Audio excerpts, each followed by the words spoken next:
Hello again. In Matthew 13, Jesus told some parables. And in one of them, he talked about a man went out to sow seed in his field. Later on, he said the one who went out to sow the seed is the Son of Man.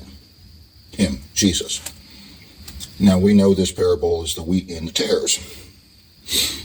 Again, we tend to focus on the wheat is the Christians and the tares are the wicked people. Grow them up together, separate them at Judgment Day, and such. But there's another thing in there I want to look at. A man went out and sowed sperma in his field. That's the word there, translated as seeds. Sperma, because that's what it is. Planted in the ground, just like sperm is planted in the woman, into the egg, and then a person is created. Okay? Now, he's sowing his seeds, which is the Christians in the field, and they grow, and they flourish, and they thrive in history. But we have a problem. What if that seed that is planted, that sperma, and we have this wheat starts growing and then it stops? It suffers from as I say, failure to thrive, or in other ways maybe becomes non-viable.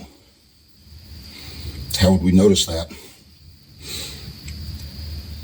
You look at people's lives. Do you see a continual developing toward godliness? Or do you see the average American Christian,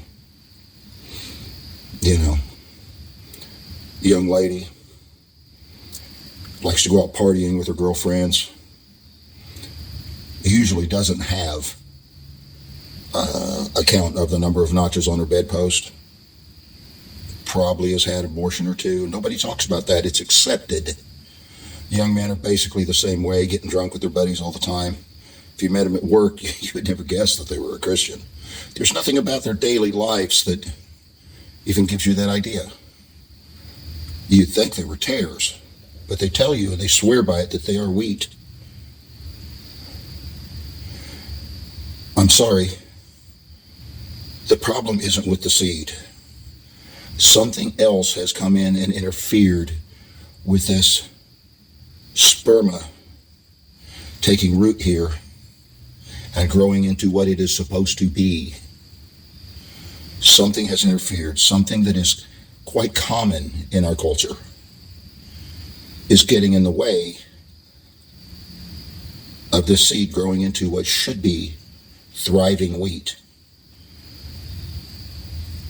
And no one's taking notice of it. You don't see the average person who calls himself a Christian in the American church standing up for anything godly. You do not see them even asking a question of, what would God want me to do?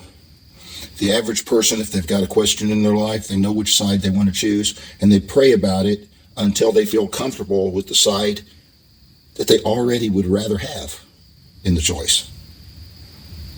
But it really never is a question of what does God want me to do with it. I'm for not letting people like that call themselves Christian anymore. Only those serious about following Jesus should be allowed to say that about themselves.